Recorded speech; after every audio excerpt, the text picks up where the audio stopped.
Dear students, अब हम exercise start करने जा रहे हैं। एनसीईआरटी की एक्सरसाइज 1.1 का फर्स्ट क्वेश्चन का फर्स्ट पार्ट हम आपके सामने स्टार्ट कर रहे हैं। अब आप देखिए क्वेश्चन क्या है। एक रिलेशन आर हमने यहाँ पर लिया है इन द सेट ए। एक सेट दिया हुआ इसने, इसमें एलिमेंट्स है 1 to 14, 1 2 3 4 अप टू 14।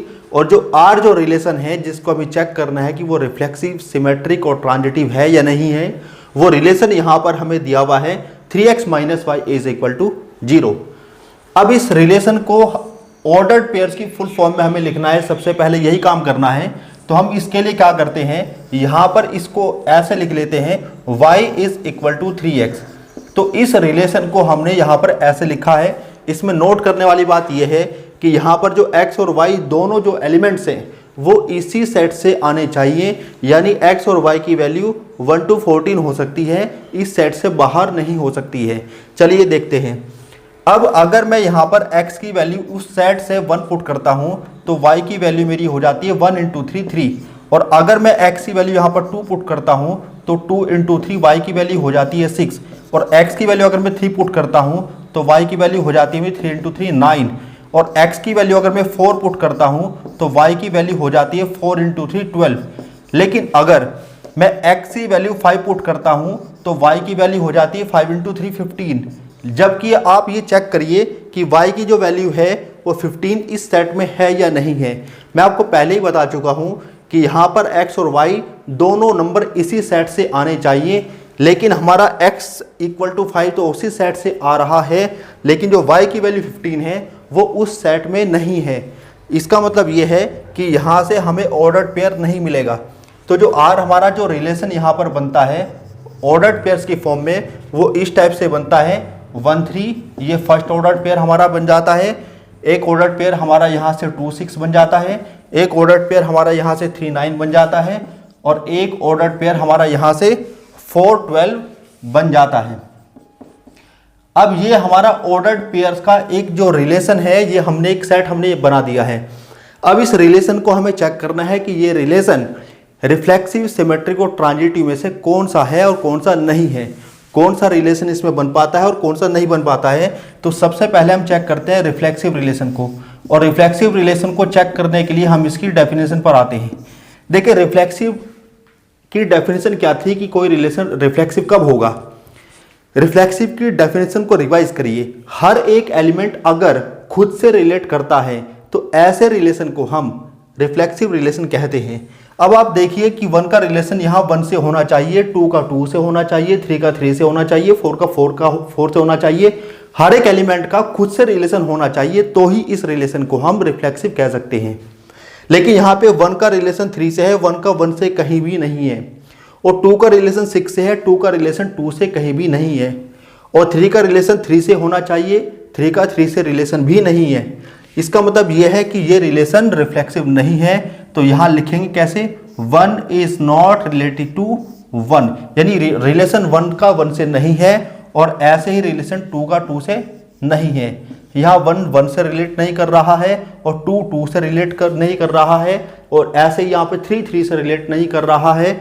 और अगर हर एलिमेंट खुद से रिलेट नहीं करता है, एवरी एलिमेंट यानी हर एक एलिमेंट का खुद से रिलेशन होना चाहिए, खुद से ही रिलेट करना चाहिए, तो ही हम उसको रिफ्लेक्सिव कहते हैं।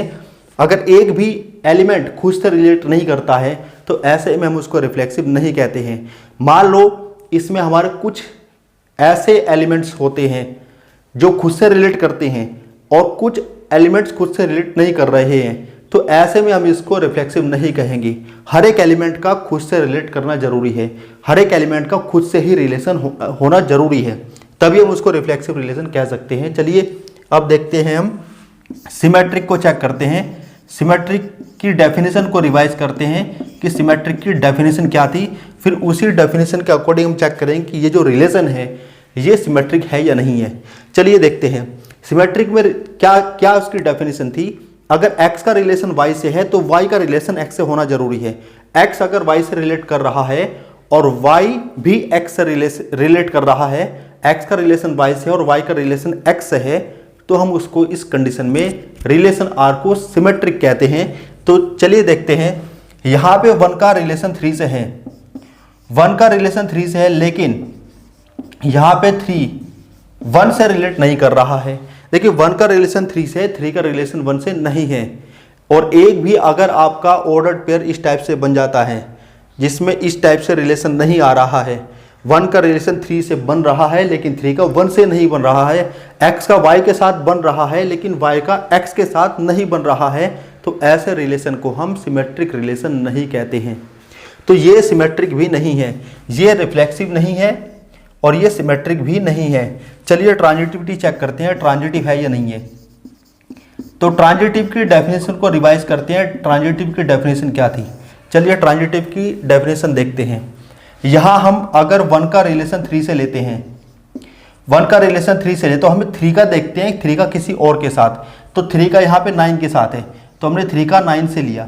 देखिए 1 का रिलेशन 3 से और फिर इसी 3 का रिलेशन हमने 9 से लिया। अगर 1 का रिलेशन 3 से है और 3 का 9 से है तो 1 का भी 9 से होना चाहिए। अब देखते हैं 1 का 9 से है, 1 का तो 3 से है, 1 का यहाँ 9 से किसी पे भी नहीं है, यानी यहाँ पर ये हो जाता है 1 is related to 3, 3 is related to 9, but 1 is not related to 9। अब देखिए 1 का रिलेशन 3 से है, 3 का 9 से, लेकिन 1 का 9 से नहीं बन रहा है, तो ऐसे में इस रिलेशन को हम ट्रांजिटिव नहीं कहेंगे, यानी ये रिलेशन ट्रांजिटिव ही नहीं है। तो रिफ्लेक्सिव भी नहीं है, सिमेट्रिक भी नहीं है, ट्रांजिटिव भी नहीं है। अगर बात करें इक्विवेलेंस रिलेशन की, कि ये जो रिलेशन है ये इक्विवेलेंस है या नहीं है, तो ये इक्विवेलेंस भी नहीं है, क्योंकि इक्विवेलेंस रिलेशन वही रिलेशन होता है जो रिफ्लेक्सिव भी होता है, सिमेट्रिक भी होता है और ट्रांजिटिव भी होता है। ये तो तीनों ही नहीं है, तो ये इक्विवेलेंस रिलेशन नहीं है। चलिए फर्स्ट क्वेश्चन का सेकंड पार्ट देखते हैं। क्वेश्चन हमारा ये है कि रिलेशन R है इन the set n, n means set of natural numbers, यानी यहाँ पर हमें नेचुरल नंबर्स की बात करनी है। R एक जो रिलेशन है वो एक्स वाई ऑर्डर्ड पेयर्स के बीच में, जो ये ऑर्डर्ड पेयर है, यहाँ पे जो एलिमेंट्स हैं एक्स वाई, इन एक्स वाई के बीच में एक रिलेशन है y is equal to X plus 5। ये हमारा रिलेशन है, ये गिवन है, लेकिन x के बारे में यहाँ बता रखा है कि जो x है हमारा 4 से कम है, x 4 से कम है। अब x 4 से कम है लेकिन नेचुरल नंबर भी है। अब x 4 से कम भी हो, 4 से लेस भी हो और नेचुरल नंबर भी हो, तो x की वैल्यू हमारे क्या क्या आ जाएंगी, x की वैल्यू 4 से कम भी हो और x की वैल्यू 4 से कम और नेचुरल नंबर भी हो, तो x की वैल्यू हमारी हो जाएगी 1 और हो जाएगी 2 और हो जाएगी 3। अब इसी के अकॉर्डिंग y की वैल्यू देखते हैं क्या निकलती है। अगर x की वैल्यू 1 पुट कर दें तो 1 प्लस 5 हमारा कितना हो जाएगा 6, तो y की वैल्यू, x की वैल्यू 1 रखने से y की वैल्यू हमारी 6 हो जाती है। और x की वैल्यू अगर 2 पुट करते हैं, 2 प्लस 5 7, तो y की वैल्यू हमारी 7 आ जाती है। x की वैल्यू अगर 3 पुट करते हैं तो 3 प्लस 5 8, तो y की वैल्यू हमारी 8 हो जाती है।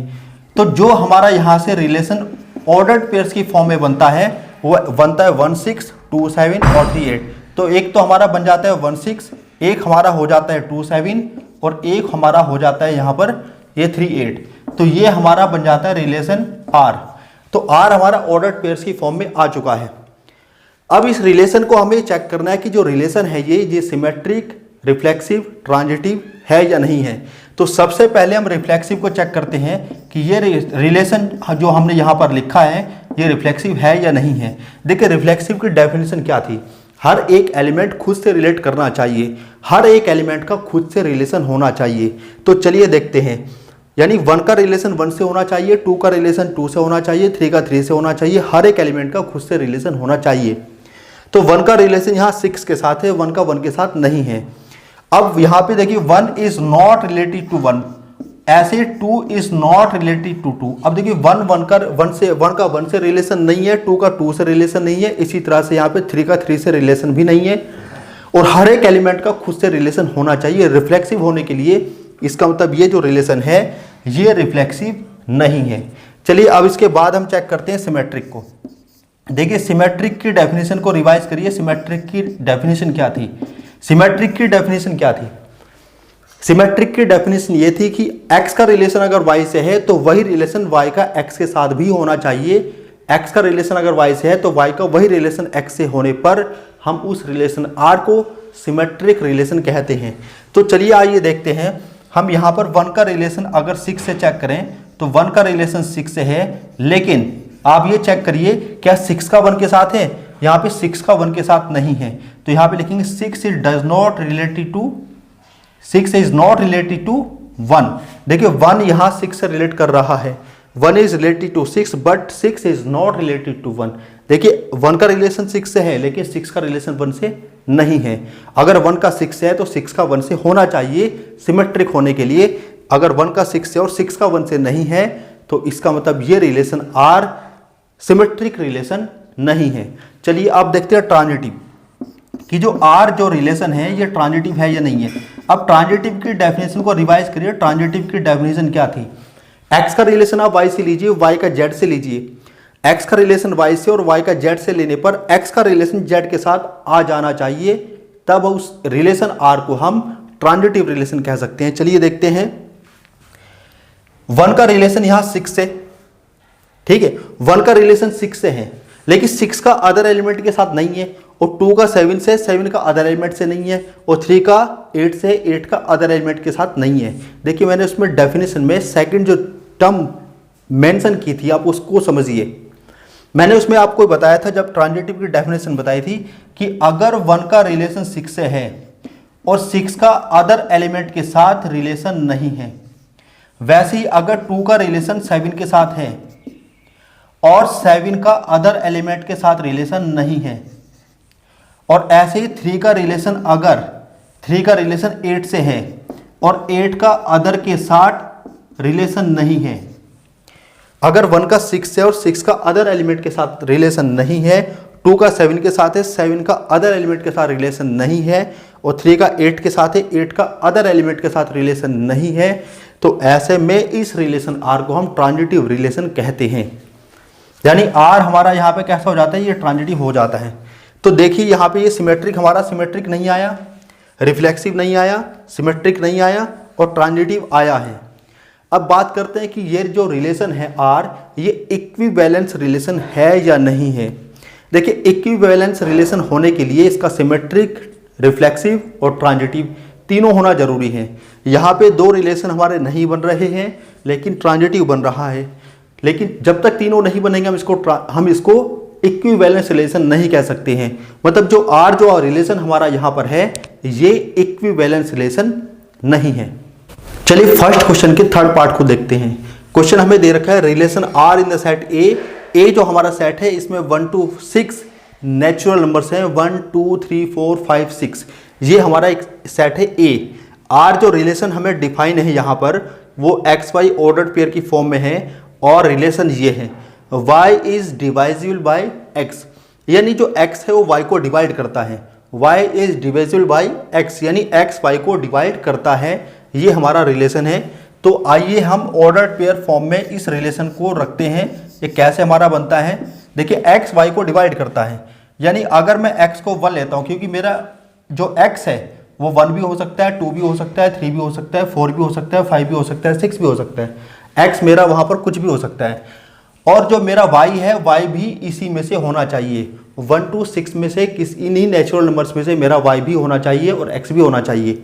तो अगर मैं x को 1 ले लूं, जबकि यहाँ से ये चीज़ क्लियर है इस रिलेशन से कि जो x है वो y को डिवाइड करता है, तो x यानी 1 किसको डिवाइड करता है, 1 यहाँ 1 को डिवाइड करता है, 1 यहाँ 2 को डिवाइड करता है, 1 3 को डिवाइड करता है, 1 4 को डिवाइड करता है, 1 5 को डिवाइड करता है और 1 6 को डिवाइड करता है। अब हम लेते हैं 2, देखिए 2 2 को डिवाइड करता है, 2 4 को डिवाइड करता है और 2 यहाँ पर 6 को डिवाइड करता है। अब हम लेते हैं 3 3 को डिवाइड करता है और 3 6 को डिवाइड करता है। अब हम लेते हैं यहाँ पर देखिए 4 को डिवाइड करता है और 4 यहाँ पर, अब यहाँ 8 को डिवाइड करेगा लेकिन 8 यहाँ पर नहीं है तो हम यहाँ पे 4 को नहीं लिखेंगे। अब चलिए 5 देखते हैं, 5 को डिवाइड करेगा, 5 इसके बाद 10 को डिवाइड करेगा, लेकिन 10 उस सेट में नहीं है तो हम इसी ऑर्डर पेयर को यहाँ पर लेने हैं। अब इसके बाद हमें देखना है 6। अब देखिए 6 को डिवाइड कर सकता है, 6 इसके बाद 12 को डिवाइड करेगा, लेकिन 12 इस सेट में नहीं है। चलिए देखते हैं, ये हमने एक रिलेशन ऑर्डर पेयर फॉर्म में बना लिया है। अब ये चेक करना है कि ये रिफ्लेक्सिव है या नहीं है। देखिए रिफ्लेक्सिव को चेक करते हैं, सबसे पहले रिफ्लेक्सिव है या नहीं है। रिफ्लेक्सिव की जो डेफिनेशन है उसको एक बार रिवाइज कर लेते हैं। हर एक एलिमेंट खुद से अगर रिलेट करता है तो ये रिलेशन रिफ्लेक्सिव है। यानी यहाँ 1 का 1 के साथ, 2 का 2 के साथ, 3 का 3 के साथ, 4 का 4 के साथ, 5 का 5 के साथ और 6 का 6 के साथ रिलेशन होना चाहिए। चलिए देखते हैं 1 का 1 के साथ रिलेशन है, 2 का 2 के साथ है, 3 का 3 के साथ है, 4 का 4 के साथ है, 5 का 5 के साथ है, 6 का 6 के साथ है। हर एक एलिमेंट खुद से रिलेट कर रहा है, तो इसका मतलब यह है कि ये रिफ्लेक्सिव है। लेकिन लिखेंगे कैसे? A is related to A, यानी ये एलिमेंट खुद से रिलेट कर रहा है for every A belongs to A, यानी हर A के एलिमेंट के लिए ये चीज़ हमारी सही हो जाती है, यानी वो एलिमेंट खुद से ही रिलेट कर रहा है, तो ऐसे में हम इसको रिफ्लेक्सिव कहेंगे। ये रिलेशन रिफ्लेक्सिव है। चलिए रिफ्लेक्सिव के बाद देखते हैं सिमेट्रिक। ये सिमेट्रिक है या नहीं है। अब सिमेट्रिक को चेक करते हैं। देखिए सिमेट्रिक रिलेशन क्या होता है। x का रिलेशन y से लीजिए, y का x से होना चाहिए। अगर x का रिलेशन आपने y से लिया है तो y का x से होना चाहिए। अगर x का y से लेने से y का x से हो जाता है तो ऐसे रिलेशन को हम सिमेट्रिक रिलेशन कहते हैं। तो देखिए 1 का रिलेशन 2 से है तो 2 का 1 से होना चाहिए, 2 का 1 से इसमें नहीं है। तो देखिए 1 का रिलेशन यहाँ 2 से है, but 2 is not related to 1। देखिए 1 का रिलेशन 2 से है, लेकिन यहाँ कहीं पर भी आप देखिए 2 का रिलेशन 1 से नहीं है। इसका मतलब ये सिमेट्रिक रिलेशन नहीं है। अब हम बात करते हैं ट्रांजिटिव की, कि ये जो रिलेशन है ये ट्रांजिटिव रिलेशन है या नहीं है। तो ट्रांजिटिव की डेफिनेशन को आप रिवाइज कीजिए। ट्रांजिटिव की डेफिनेशन क्या थी? x का रिलेशन y से लीजिए और y का z से लीजिए। अगर x का रिलेशन z से आ जाए तो ऐसे रिलेशन को हम ट्रांजिटिव रिलेशन कहते हैं। चलिए देखते हैं इसमें ऐसा बन रहा है या नहीं बन रहा है। देखिए 1 का रिलेशन 2 से है और 2 का 6 से है। अगर 1 का 2 से है और 2 का 6 से है तो 1 का 6 से भी होना चाहिए। तो 1 का 6 से ये रहा, देखिए इसमें ये है। यानी 1 का रिलेशन अगर 2 से है, 1 का रिलेशन 2 से है और 2 का रिलेशन 6 से है, तो यहां से ये इंप्लाइज हो जाता है कि 1 का रिलेशन 6 से भी है। देखिए 1 का रिलेशन 2 से है और 2 का रिलेशन 6 से है, तो 1 का 6 से होना चाहिए, तो 1 का 6 से है। इसका मतलब ये यहाँ तक सही है, ये रिलेशन हमारा यहाँ तक तो बन रहा है। ऐसे ही हमें सभी ऑर्डर्ड पेयर्स को चेक करना है। अगर एक भी ऑर्डर्ड पेयर में ये फेल हो जाता है, ये रिलेशन इस तरह से अगर ना बने किसी जगह, तो हम इसको ये कह देंगे कि ये ट्रांजिटिव रिलेशन नहीं है। अब आप एक दो और चेक करके देख सकते हैं। 1 का रिलेशन 4 से, अब 1 का रिलेशन 4 से है और 4 का 4 से है, 1 का 4 से, 4 का 4 से है, तो 1 का 4 से होना चाहिए, 1 का 4 से इसमें है। तो इस टाइप से हम चेक करते हैं तो हम ये पाते हैं कि ये हर एक ऑर्डर पेयर के लिए सही हो जाता है। मतलब ये रिलेशन हमारा ट्रांजिटिव रिलेशन भी है।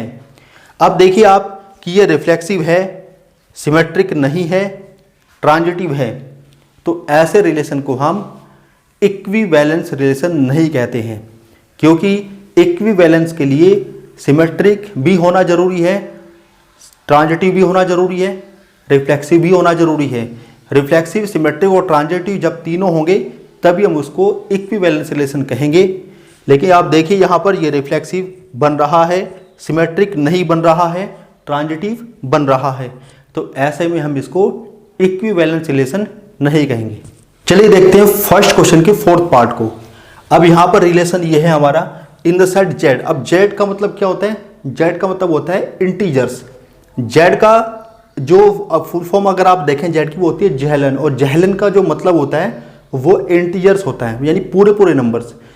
अब यहाँ पे जो रिलेशन है वो है हमारा ऑर्डर पेयर की फॉर्म में एक्स वाई। अब जो एक्स वाई है हमारे दोनों कैसे होने चाहिए? इंटीजर्स होने चाहिए। और जो रिलेशन है वो ये है कि जो एक्स और वाई का डिफरेंस है वो इंटीजर होना चाहिए। रिलेशन हमारा क्या है कि एक्स और वाई जो इंटीजर्स है, इन इंटीजर्स का जो डिफरेंस है वो भी इंटीजर होना चाहिए, यानी इंटीजर्स के डिफरेंस को इंटीजर होना जरूरी है इस रिलेशन के लिए। चलिए देखते हैं कि ये सिमेट्रिक, रिफ्लेक्सिव और ट्रांजिटिव है या नहीं है, और इनमें से कौन से रिलेशन बनते हैं और कौन से नहीं बनते हैं। चलिए सबसे पहले हम देखते हैं रिफ्लेक्सिव को, देखते हैं रिफ्लेक्सिविटी चेक करते हैं कि ये रिफ्लेक्सिव है या नहीं है। देखिए रिफ्लेक्सिव रिलेशन के लिए हम पहले इसकी डेफिनेशन को रिवाइज करते हैं कि रिफ्लेक्सिव की डेफिनेशन क्या है, कि अगर हर एक एलिमेंट खुद से रिलेट करता है तो हम उसको रिफ्लेक्सिव रिलेशन कहते हैं। देखिए x is relative to x अगर लेके चलें तो यहाँ पे ये था कि अगर x का रिलेशन y से लेते हैं तो x और y का जो डिफरेंस है वो इंटीजर होना चाहिए। तो अगर मैं x का रिलेशन x से लेता हूँ तो जो डिफरेंस है x और x का, यानी x माइनस एक्स तो हमारा जीरो हो जाएगा। तो जो जीरो है ये इंटीजर होना चाहिए, इज एन इंटीजर। अब आप चेक करिए कि जो जीरो है वो इंटीजर होता है या नहीं होता है। देखिए आप जानते हैं जीरो इंटीजर होता है, इसका मतलब यह है कि ये जो रिलेशन है ये रिफ्लेक्सिव रिलेशन है, तो रिफ्लेक्सिव हमारा बन जाता है। इसके बाद हम देखते हैं सिमेट्रिक को, कि सिमेट्रिक रिलेशन ये बनता है या नहीं बनता है। अब सिमेट्रिक के लिए हमें क्या करना है, इसकी डेफिनेशन को एक बार रिवाइज करते हैं। सिमेट्रिक की डेफिनेशन क्या थी, x का रिलेशन y से लीजिए, अगर y का x के साथ आ जाए तो r इस रिलेशन को हम सिमेट्रिक रिलेशन कहते हैं। यानी हम यहाँ पर लेकर चलते हैं कि x का रिलेशन y से लिया, अब x का y से रिलेशन लेने का मतलब है कि जो x और y का डिफरेंस है वो इंटीजर होना चाहिए। इससे इंप्लाइज हमारा हो जाता है कि x minus Y is an integer. अब ये एक इंटीजर है। अब आप समझिएगा कि अगर x और y का जो डिफरेंस है वो इंटीजर है तो क्या y और x का जो डिफरेंस है वो भी इंटीजर होगा। y minus X is an integer, क्या ये ट्रू है, क्या ये सही है। देखिए अगर मैं यहाँ पर 2 और 3 का डिफरेंस लूँ तो ये -1 आएगा और ये इंटीजर होगा, इंटीजर यानी z को बिलोंग करेगा। तो अगर मैं 2 माइनस 3 के बजाय 3 माइनस 2 लूँ तो 3 माइनस 2 हमारा क्या बन जाएगा, +1, और +1 भी हमारा क्या हो जाता है, इंटीजर। यानी अगर x माइनस वाई हमारा इंटीजर है तो y माइनस एक्स भी हमारा इंटीजर ही होगा। यानी ये जो रिलेशन इज एन इंटीजर, ये जो रिलेशन था हमारा ये यहाँ पर बन रहा है। तो यहाँ पे y minus X is an integer, तो मैं इसको लिख सकता हूँ y is relative to x। देखिए मैं लेकर चला था x का रिलेशन y के साथ, मेरा यहाँ बन जाता है y का x के साथ। इसका मतलब ये रिलेशन मेरा सिमेट्रिक रिलेशन बन रहा है, यानी ये रिलेशन सिमेट्रिक है। अब चेक करते हैं ट्रांजिटिविटी कि ये रिलेशन ट्रांजिटिव है या नहीं है। अब ट्रांजिटिव को कैसे चेक करते हैं, इसकी डेफिनेशन को आप रिवाइज कीजिए। ट्रांजिटिव की डेफिनेशन क्या थी, x का रिलेशन y से लीजिए, y का z से लीजिए। अगर x का z से रिलेशन आ जाए तो इस r रिलेशन को हम ट्रांजिटिव रिलेशन कहेंगे। चलिए देखते हैं, x का रिलेशन मैंने y से लिया है और y का रिलेशन मैंने z से लिया है। ये जो रिलेशन मुझे चेक करने हैं वो इंटीजर्स में चेक करने हैं, मतलब यहाँ पे जो x y z हैं ये तीनों ही इंटीजर्स लिए हैं। अब रिलेशन के अकॉर्डिंग चलते हैं, x का रिलेशन y, इसका मतलब क्या है, x का रिलेशन अगर y से है तो x और y का जो डिफरेंस है वो इंटीजर है। तो इसका मतलब हो जाएगा कि x minus Y is an integer, तो ये इंटीजर है। अब आप देखिए y का रिलेशन z से अगर लेते हैं तो y और z का डिफरेंस भी कैसा होगा, इंटीजर होगा। तो यहाँ पे हमने लिखा y minus Z is an integer. अब ये हमारा इंटीजर है। अब आप समझिए कि जो x माइनस वाई है वो इंटीजर है और जो y माइनस जेड है वो इंटीजर है। तो क्या इंटीजर्स का सम भी इंटीजर्स होता है, बिल्कुल होता है। जैसे -2 एक इंटीजर है और जो 3 है वो इंटीजर है। अगर मैं इसको ऐड कर दूं या सब्ट्रैक्ट कर दूं तो जो नंबर बनेगा वो भी इंटीजर ही बनेगा। जैसे इसको ऐड करने से हमारा क्या बन रहा है, +1, और +1 क्या है, इंटीजर है। तो इंटीजर को इंटीजर के साथ ऐड करने या सब्ट्रैक्ट करने से इंटीजर ही बनता है। तो x माइनस वाई और y माइनस जेड को अगर मैं ऐड कर दूं तो इंटीजर ही बनेगा, क्योंकि x माइनस वाई भी इंटीजर है और x माइनस वाई भी इंटीजर है और y माइनस जेड भी हमारा इंटीजर ही है। तो ऐड कर देते हैं, x minus Y plus Y minus Z is an integer, तो ये हमारा इंटीजर बन जाता है। अब देखिएगा यहां से y और y हमारा प्लस माइनस के कैंसिल हो जाता है। अब हमारा बचता है यहाँ पर x माइनस जेड, तो ये हो जाता है x minus Z is an integer. अब ये हमारा बन गया इंटीजर। अब इंटीजर क्या बना, x minus Z is an integer. अब समझिए कि x minus Y is an integer, मतलब x का रिलेशन y से है, और x माइनस जेड अगर इंटीजर है तो इसका मतलब x का रिलेशन z से है। तो x is relative to z हो गया। लेकर क्या चले थे हम, x का रिलेशन y से और y का z से, लेकिन हमारा रिलेशन क्या बन गया, x का z के साथ। तो इसका मतलब यह है कि जो रिलेशन हमारा r है, ये जो रिलेशन r गिवन है, ये रिलेशन हमारा ट्रांजिटिव ही है।